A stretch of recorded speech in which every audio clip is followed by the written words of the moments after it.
Hi guys, this is Backbenchers for TNPSC. இன்னைக்கு நம்ம topic வந்து urban changes during the British period. Okay, நேத்து நம்ம status of women பார்த்தோம். இன்னைக்கு urban changes during British period and இது வந்து as it is நான் already சொன்ன மாதிரி standard it is of standard 8 and unit 7 ல இருக்கு. ஓகே, ஸோ தமிழ் என்னன்னா ஆங்கிலேயர்கள் கால ஆட்சியின் நகர்ப்புற மாற்றங்கள். இது ஏன் இம்பார்ட்டன்ட், இந்த லெசன்ல என்னென்ன படிக்கணும் அப்படின்னா சிம்பிள் ஜஸ்ட் ஒரு 5 மினிட்ஸ்ல ரிவிஷன் பண்ணிடலாம். நான் சொல்ற பாயிண்ட்ஸை மட்டும் ஞாபகம் வச்சிருந்தீங்கன்னா ஓகே. ஸோ இதில் நிறைய கொடுத்துருப்பாங்க, ஒரு 4-5 பேஜஸ் இருக்கும். இப்போ நம்ம பார்க்கறதுக்கு ஈஸி, ஏற்கனவே படிச்சு வச்சிருந்தீங்கன்னா நாட் அன் இஷ்யூ. இல்லை அப்படின்னா எக்ஸாம் டைம்ல இது ஒரு பெரிய நிறையா இயர்ஸ் ரிமெம்பர் பண்ற மாதிரி இருக்கும். இந்த மாதிரி விஷயங்கள்லாம் நிறைய பண்ணணும். ஓகே, நான் அந்த லெசன் முடிவில் ஒரு 5 to 6 அட்லீஸ்ட் ஒரு 10 இயர்ஸ் மட்டும் சொல்லுவேன். அது ரொம்ப ஈஸியாக ஞாபகம் வச்சுக்கலாம். இந்த lesson is full and full of stories தான். ஓகே, இதில் குரூப் 4 பேட்டர்னில் கேட்கணும் அப்படின்னா நான் சொல்லக்கூடிய இயர்ஸ், குரூப் 1 பேட்டர்னில் கேட்கணும்னா சில டேர்ம்ஸ் லைக் ஸ்டேட்மெண்ட்டாக கொடுத்து இது இப்படியா இல்லை வந்து இது கரெக்டா இல்லை தப்பா இந்த மாதிரி கொஸ்டின்ஸ் கேட்பாங்க. அவ்வளோதான். இது ஜஸ்ட் ஒரு 10 மினிட்ஸ் கிளாஸ் கூட கிடையாது. It's very easy. நம்ம சீக்கிரமாக முடிச்சிடலாம். அண்ட் இது உங்களோட அனாலிசிஸ் பர்பஸுக்கும் அண்டர்ஸ்டாண்டிங் பர்பஸுக்கும் ரிவிஷன் டைமுக்கும் ரொம்ப யூஸ்ஃபுல்லாக இருக்கும். ஓகே, ஸோ ஃபர்ஸ்ட் வந்துட்டு urban changes during the British period, ஆங்கிலேயர் கால ஆட்சி நகர்ப்புற மாற்றங்கள். என்னோட ஹேண்ட் ரைட்டிங் புரியும்னு நினைக்கிறேன். அப்படி இல்லைனா கூட நான் எக்ஸ்பிளைன் பண்ணுறதே உங்களுக்கு நல்லாவே புரியும். நீங்கள் புக்கை போய் ரிவிஷன் பண்ணிக்கலாம். Okay, town flourished in pre historical period அப்படின்ற பாயிண்ட் ஒன்று முக்கியமாக தெரிஞ்சுக்கணும். என்ன கொஸ்டின் கேட்பாங்கன்னா குரூப் 1லனா town flourished after British period அப்படின்னு சொல்லுவாங்க. இல்ல, நகரங்கள் எல்லாமே பிரிட்டிஷ் காலத்துக்கு முந்தி, அதாவது ஏன்ஷியன்ட் டைம்ல கூட அது இருந்திருக்கு. லைக் நம்மளோட இண்டஸ் வேலி சிவிலைசேஷனே நகரமயம் தான். ஓகே, அது நம்மளுக்கு தெரியும். So town flourished prehistoric period இது ஒரு முக்கியமான பாயிண்ட். ஓகே, ஏன்னா இது குரூப் 1ல கேட்கக்கூடிய பாயிண்ட். எதெல்லாம் இம்பார்ட்டண்ட்டோ அதை மட்டும் தான் நான் எடுத்து போட்டிருக்கேன். ஏன்னா இதில் ட்விஸ்ட் கொடுப்பாங்க அப்படின்றது after gaining lot of experience உங்களுக்கு வரும். ஓகே, ஏன்ஷியன்ட் டவுன்ஸ் அப்படின்னு உங்க எல்லாருக்குமே தெரியும், பண்டைய கால நகரங்கள். இதுல என்ன மேம் கொஸ்டின் கேட்கலாம் அப்படின்னா நான் ரொம்ப ஷார்ட்டஸ்ட் ஃபார்மா போட்டிருக்கேன். ஹரப்பா, மொஹஞ்சதாரோ, வாரணாசி, அலகாபாத், மதுரை. இதுல ஏதாவது ஒன்று எடுத்து கொடுத்து ஃபைண்ட் அவுட் தட் ஏன்ஷியன்டா, மிடிவல் டவுனா இல்லைன்னா மாடர்ன் டவுனான்னு கேட்கலாம். மதுரை எல்லாம் எடுத்து. ஸோ மேக்ஸிமம் நம்ம இதில் இருக்க எல்லா விஷயமே தெரியும். இது எல்லாமே வந்து பழங்காலத்துல இருந்த நகரங்கள். ஹரப்பா, மொஹஞ்சதாரோ, வாரணாசி, அலகாபாத், மதுரை. அதுக்கப்புறம் மிடிவல் டவுன் என்னன்னு கேட்கலாம். ஓகே, டெல்லி, ஹைதராபாத், ஜெய்ப்பூர் இது எல்லாமே ஆஃப்டர் முகல்ஸ் வந்ததுக்கு அப்புறமா இந்த டெல்லி லைக் நம்ம ஆக்ரா இந்த மாதிரி ஏரியாஸ்லாம் டெவலப் ஆச்சு. ஹைதராபாத், விஜயநகரா எம்பர் இதெல்லாம் மெடிவல் டைம் இல்லையா, அதில் என்னென்ன டெவலப் ஆச்சு அப்படின்ற ஒரு ஐடியாவுக்கு வாங்க. டக்குன்னு கேட்டோன்னு பயப்பட வேண்டாம். நம்ம கிங்ஸை யோசிச்சாலே நம்மளோட அந்த சிட்டிஸ் ஞாபகம் வந்துடும். ஓகே, ஸோ ஆதி காலத்துல இருந்து நம்ம சி ரிவர்ஸ் இது கிட்ட தான் நம்ம வந்து டவுன்ஸை மேட் பண்ணியிருப்போம். இப்போ வரைக்குமே அப்படிதான்.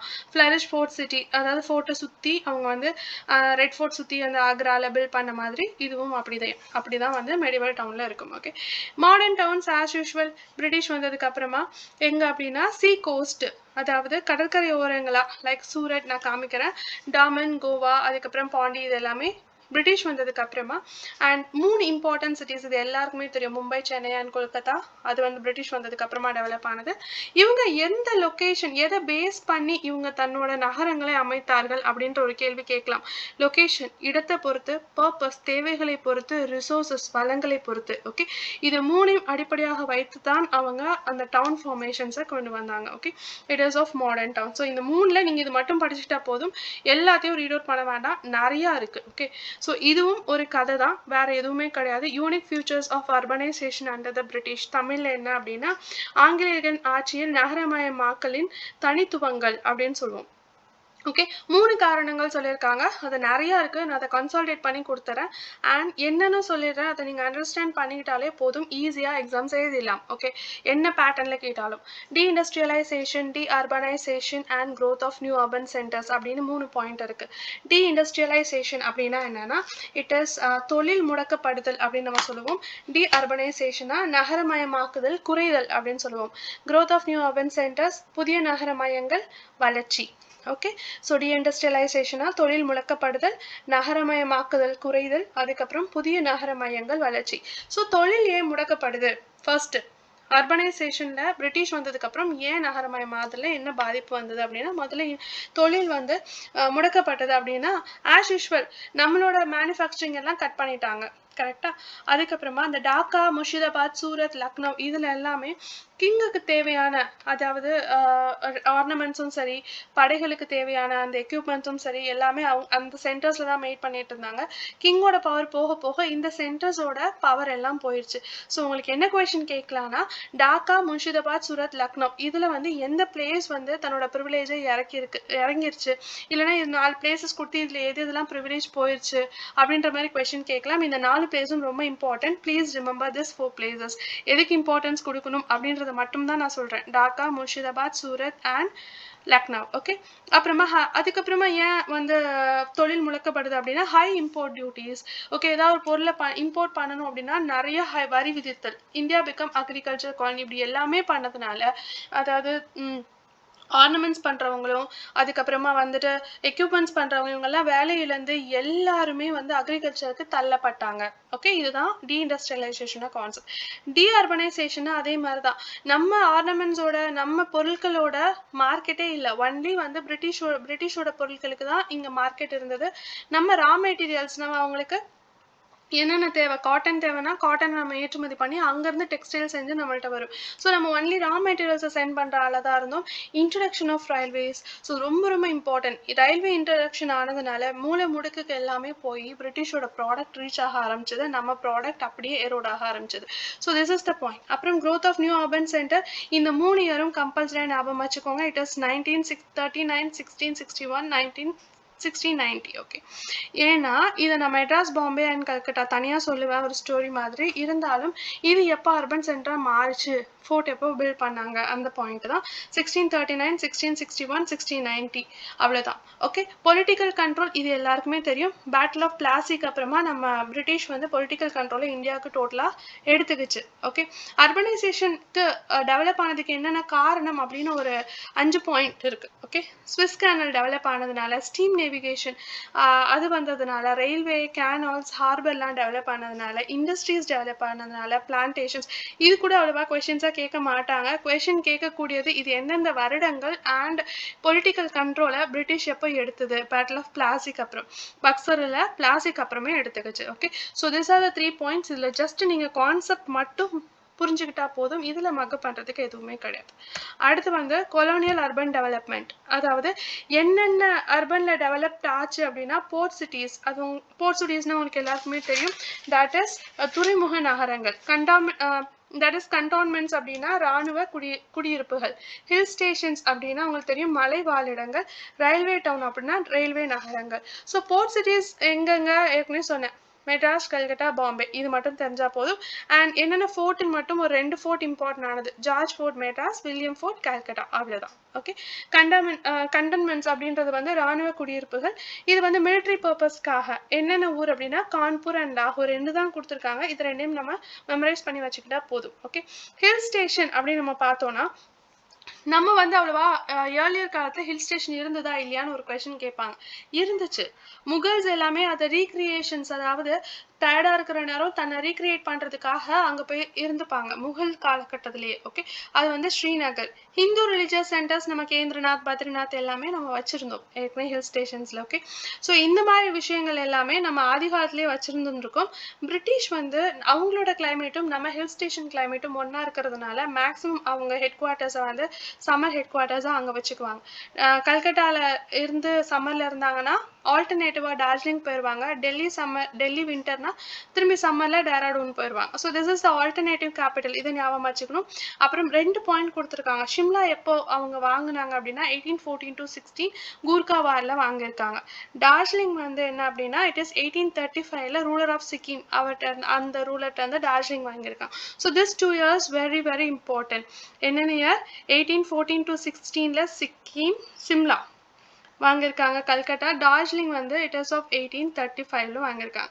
அப்புறமா இது மேக்ஸிமம் சானிட்டோரியம்ஸாக யூஸ் பண்ணுவாங்க. அப்படின்னா என்னன்னா யாராவது நோய்வாய்ப்பட்டாங்க இல்லை ரொம்ப வந்து ஹெல்த் இம்ப்ரூவ் பண்ணணும் அப்படின்னா வந்து இந்த ஹில் ஸ்டேஷனை வந்து சானிட்டோரியமாக யூஸ் பண்ணாங்க. இது எல்லாருக்குமே தெரியும்.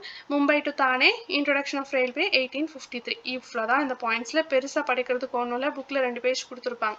இது மட்டும் நீங்கள் தெரிஞ்சுக்கிட்டாலே போதும். ஓகே, இதுக்கப்புறமா முனிசிபாலிட்டிஸ் எப்படிலாம் டெவலப் ஆச்சு அப்படின்னா 3 ஃபேஸா 3 கட்டங்களா முதல் கட்டம் 1688 இது 2 8 வர மாதிரி இங்க நடுவுல 2 8 போட்டுக்கோங்க அவ்வளவுதான் 2 8னால 2 1882 செகண்ட் ஃபேஸ் 1882 to 1920 ஓகே இங்க 2ல முடியுது ஒரு 0 ஆட் பண்ணிக்கிறோம் அதே மாதிரி இங்க 20 and 50 this is third phase ஏன் இப்படி பிரிக்கிறோம் நம்ம படிப்போம் இல்லையா இனிமேல் போக போக சொல்லுவேன் ஸோ ஃப்ரீடம் ஸ்ட்ரகிள்ல வந்து எக்ஸ்ட்ரீமிஸ்ட்ஸ் மாடரேட்ஸ் ஓகே இந்த மாதிரி பிரிப்போம்ல ஸோ அதே மாதிரி நம்ம முனிசிபாலிட்டிஸ் நகராட்சிகளை 3 கட்டமாக பிரிக்கிறோம் ஃபர்ஸ்ட் முனிசிபாலிட்டி 1688ல மேயரோட ஸ்டார்ட் ஆச்சு அந்த நகராட்சியில மேயர் இருக்கலாம் அப்படின்ற ஒரு ஆர்டர் போட்டாங்க ஜோசியா சைல்ட் அப்படிங்கிறவர் தான் இதுக்கு முதன்மையான காரணம் அப்படின்னு சொல்லலாம் அதுக்கப்புறம் சார்ட்டர் ஆக்ட் சட்டம் 1793ல என்ன சொன்னாங்கன்னா 3 இடத்துல முனிசிபாலிட்டிஸ் வச்சுக்கலாம் அந்த 3 ப்ராவின்சஸும் என்னன்னு தெரியும் சென்னை மும்பை அண்ட் கல்கட்டா ஓகே இதுதான் Madras Mumbai and Calcutta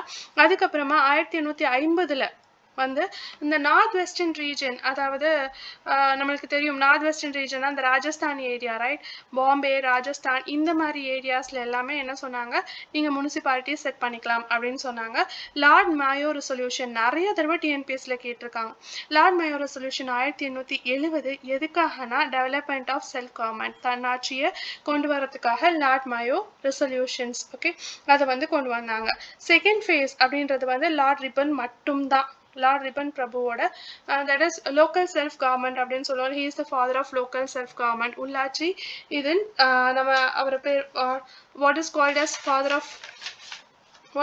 as father of local government தந்தை உள்ளாட்சியின் தந்தை அப்படி நம்ம அவர் சொல்லுவோம் இல்லையா that is his period அதுக்கப்புறமா வந்து it is called as magna carta of local self government அப்படின்னா மகாசாசனம் local self governmentக்கு மகாசாசனமே இதுதான் அப்படின்னு சொல்லலாம் தேர்ட் வந்து ஒன்றும் இல்லை ஆக்ட் 1919 டயார்கி என்னன்னு நான் இன்னும் டீட்டெயில்டா 1919 ஆக்ட்ல சொல்றேன் இப்போ நான் சொல்றது என்னன்னா முக்கியமான பொறுப்புகளை சென்ட்ரல் மீதி பொறுப்புகளை வந்து ஸ்டேட் வச்சிருக்கிற மாதிரி டயார்கி அப்படிங்கிறது முக்கியமான பொறுப்புகள் எல்லாத்துலயுமே ரிசர்வ் சப்ஜெக்ட் அண்ட் டிரான்ஸ்ஃபர் சப்ஜெக்ட்னு 2 இருக்கும் டிரான்ஸ்ஃபர் சப்ஜெக்ட்ல நார்மல் பொறுப்புகள் ரிசர்வ்ல ஹையரான பொறுப்புகள் வச்சிருப்பாங்க so this are the 3 phases யார் என்னென்ன ரெசல்யூஷன் யார் வந்து father of local self government எதுல டயார்கி இன்ட்ரடக்ஷன் பண்ணப்பட்டது இது மட்டும் தெரிஞ்சாலே போதும் இந்த பேஜ் ஓகே ஓகே இதுக்கப்புறமா growth ஆஃப் சென்னை இது வந்து வளன்னு 1.5 பேஜ் கொடுத்துருக்காங்க படிக்கிறதுக்கு பெரிய விஷயமே கிடையாது ஜஸ்ட் ஸ்டோரி மட்டும்தான் ஓகே அந்த ஸ்டோரி என்னன்னு சொல்லிடுறேன் நோட்ஸ்ல கொடுக்கல just I was telling you the story okay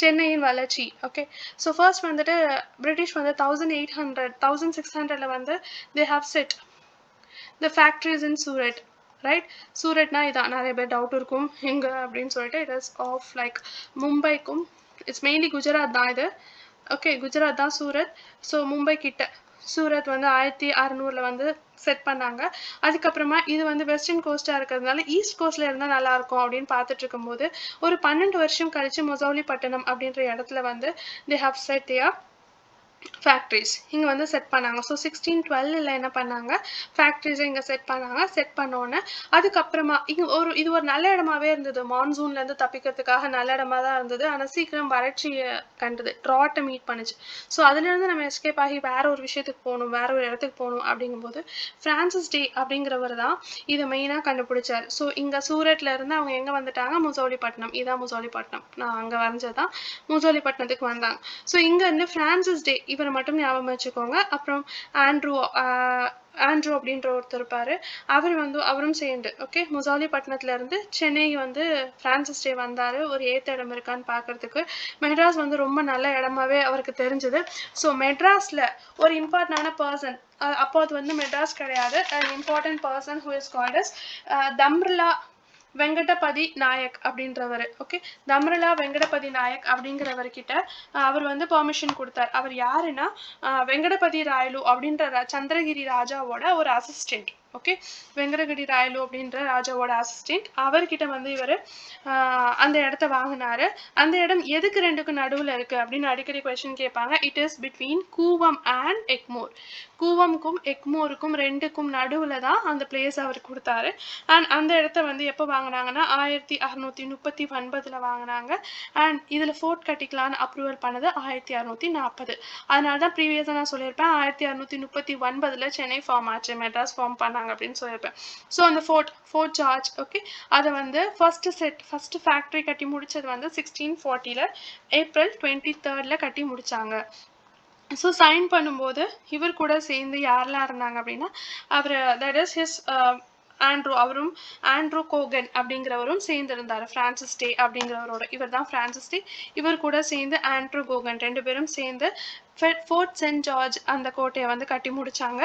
that is about development of Chennai. இது வரைக்கும் தெரிஞ்சா போதும், மற்றதெல்லாம் போட்டு குழப்ப வேண்டாம். ஓகே அதுக்கப்புறமா இந்த நான் சொன்னேன் இல்லையா இந்த ராஜா வெங்கடபதி ராயலு இவர் வந்து தன்னோட அப்பா சென்னப்ப நாயர் அவரோட பேர் வைக்கணும் அப்படின்ற ஆசைப்பட்டாரு. அதனாலதான் அதுக்கு வந்து சென்னை அப்படின்னு லேட்டரா பேர் பெற்றது. Okay so this is the thing. இந்த ஸ்டோரி இவ்வளோ தெரிஞ்சா போதும். இதுக்கப்புறமா என்ன கொஸ்டின் கேட்பாங்கன்னா this is the oldest Chennai. நிறைய மூவிஸ்லையும் காமிச்சிருப்பாங்க, நீங்களும் பார்த்துருப்பீங்க. ஓகே ஸோ அடுத்து டிஎன்பிஎஸ்சி பாயிண்ட் ஆஃப் வியூல மெட்ராஸ் பிரசிடென்சினா என்ன, எதெல்லாம் உள்ள அடக்கியிருக்கும் அப்படின்ற கொஸ்டின் கேட்பாங்க. நம்ம ஜென்ரலா என்ன பண்ணுவோம் அப்படின்னா will say that okay Tamil Nadu இருக்கும், லக்ஷதீப் இருக்குமா அப்படின்னு ஒரு டவுட் வரும் நம்மளுக்கு. So here is that Madras presidency எதெல்லாம் கவர் பண்ணியிருக்குன்னு பாருங்க. தமிழ்நாடு, லக்ஷதீப் இங்க இருக்கு. ஓகே லக்ஷதீப். ஓகே அதுக்கப்புறம் நார்தன் கேரளா இங்க, அதுக்கப்புறம் ராயலசீமா இங்க, அப்புறம் கோஸ்டல் ஆந்திரால இந்த ஏரியா, அதுக்கப்புறம் Karnataka area district of Karnataka and south of Odisha இங்க இருக்கு. இதோட சவுத் வரைக்குமே இது ஃபுல்லும் it's belongs to Madras presidency including this. So இனிமேல் கேட்டால் மறக்க மாட்டீங்களா which are area included in Madras பிரசிடென்சின்னு கேட்கலாம். தமிழ்நாடு லக்ஷதீப் பார்த்தோம் நம்மளாம் விட்டுருவோம். இல்லை லக்ஷதீப்லாம் வராது. லக்ஷதீப் இருக்கு. அந்தமான் நிக்கோபார் இல்லையானா இல்லை, அந்தமான் நிக்கோபார் கிடையாது. லக்ஷதீப் ஐலாண்ட் வச்சிருந்தோம். Northern Kerala, Rayalaseema, coastal Andhra, district of Karnataka and south of Odisha வரைக்கும் நம்ம வச்சிருந்தோம். அதுக்கப்புறம் 1956 நம்மளுக்கு தெரியும் ஸ்டேட் ரீஆர்கனைசேஷன் ஆக்ட் படி அது வந்து தனித்தனியா ஆந்திர பிரதேஷ், கேரளா, மைசூர் பிரிச்சு கொடுத்துட்டு தமிழ்நாடு மட்டும்தான் நம்ம வச்சிருந்தோம். ஓகே 1956. அதுக்கப்புறமா 1969 எப்படி ஞாபகம் வச்சுக்கோங்கிறீங்கன்னா ஸோ 56 முடியுதா, இந்த 6 இங்க வந்துடணும். ஓகே 1969 ஸ்டேட் ஆஃப் மெட்ராஸை வந்து நம்ம தமிழ்நாடுன்னு மாற்றணும். ஸோ இதில் வந்து தமிழ்நாடுன்னு மெட்ராஸ்ன்னு இருந்துச்சு, மெட்ராஸ் அப்படின்னு இருந்தது. ஓகே இதுக்கப்புறம் 69 தான் நம்ம மெட்ராஸை என்னவா மாற்றணும், தமிழ்நாட்டில் மாற்றணும், தமிழ்நாடா பேர் மாற்றணும். 17 ஜூலை 1900 இது அப்படியே உல்ட்டா பண்ணுறோம் 96. புரியுதா? ஸோ இதை ஆர்டரை ஞாபகம் வச்சுக்கிறதுக்கு 1956 அப்புறமா 19 இந்த 6 இங்கே கொண்டு வந்துட்டு 69 இதை அப்படியே மாற்றுனீங்கன்னா 96 அப்படின்னு மாற்றுனீங்கன்னா ஆஃப் 17th ஜூலை இது ஞாபகம் வச்சுக்கணும். 17th ஜூலை வந்து சென்னையா பேர் மாற்றம் பெற்றுச்சு. இதுதான் நம்மளுக்கு ரொம்ப ரொம்ப இம்பார்ட்டன்ட். இதுல இருந்து எந்த கொஸ்டின்ஸ் வேணா கேட்கலாம். ஓகே இதுக்கப்புறமா பாம்பே வந்து போர்ச்சுகீஸ் வந்து 1534 வாங்குச்சு. அதை யார்கிட்ட கொடுத்தது அப்படின்னா கிவ் டு பிரிட்டிஷ்ல சார்லஸ் டூ அப்படிங்கிறவருக்கு டவுரியா கொடுத்தாங்க 1661. அடுத்து 87 அவர் அதை ஈஸ்ட் இந்தியன் கம்பெனிஸ் கொடுத்துட்டாரு. கொடுத்த உடனேயே அவங்க வந்து அது ஹெட் குவார்ட்டர்ஸா நான் ஏற்கனவே காமிச்சேன்ல சூரத்ல இருந்து பக்கத்துலேயே பாம்பே இருந்ததா அதுக்கு மாத்திட்டாங்க. புரியுதா? ஸோ இதில் ஞாபகம் வச்சுக்க வேண்டியது 1534 1661 1687 இதை மட்டும் ஞாபகம் வச்சுக்கிட்டாலே போதும், ஈஸியா எழுதிடலாம். இதுக்கப்புறமா கல்கட்டா. ஸோ கல்கட்டா அண்ட் சென்னை 2 ஃபோர்ட்டுக்கு தான் ஜார்ஜ் அண்ட் வில்லியம் அப்படின்னு பேர் வச்சாங்க. அண்ட் 1919 இங்கிலீஷ் மர்ச்சன்ட்ஸ் ஒரு இடம் கண்டுபிடிச்சாங்க, சுட்டநட்டி அப்படின்ற இடம் கண்டுபிடிச்சாங்க. அண்ட் அதுக்கப்புறமா ஒரு 8 வருஷத்துக்கு அப்புறமா அதோட ஜமீன்தாரி ரைட்ஸை ஃபுல்லுமே மர்ச்சன்ட்ஸ் எல்லாம் வாங்கிட்டு ஈஸ்ட் இந்தியன் கம்பெனி வாங்கிட்டு ஒரு 3 நகரத்தை சேர்த்து கல்கட்டா ஃபோர்ட்டை கட்டினாங்க. என்னென்ன நகரம் கேள்வி கேட்கலாம். சுட்டநட்டி, கல்கட்டா, கோவிந்த்பூர் இது 3ஐயும் சேர்த்து தான் அவங்க ஃபோர்ட் வில்லியம் அப்படின்ற கல்கட்டா ஃபோர்ட்டை கட்டினாங்க. அதுக்கப்புறமா இது வந்து பிரசிடென்சி கல்கட்டா தான் நம்மளுக்கு தெரியும் இல்லையா. 3 ப்ராவின்சஸ்லையுமே கல்கட்டா தான் ஃபர்ஸ்ட் லீடிங் ப்ராவின்ஸியாக இருந்து வித் கவர்னர் அண்ட் கவுன்சிலோட ஆட்சி பண்ணிட்டு இருந்தது. ஓகே இவ்வளோதான் இயர்ஸ். ஒன்லி ஒரு கண்டினியூஸாக பார்த்தா ஒரு 10 இயர்ஸ் தான் இருக்கும். நான் இன்னைக்கு ஈவினிங் உங்களுக்கு கொஸ்டின்ஸ் கொடுக்கும்போது ஆர்டராக என்னென்ன இயர்ஸ் ஞாபகம் வச்சுக்கணும்னு இன்னொரு செட் சொல்லித்தரேன். ஸோ உங்களுக்கு இனிமேல் இது மறக்காது. Whatever the question they ask you will answer. Okay thank you guys. இந்த கிளாஸ் யூஸ்ஃபுல்லாக இருக்கும்னு நினைக்கிறேன். Please subscribe for back benchers for TNPSC. Thank you.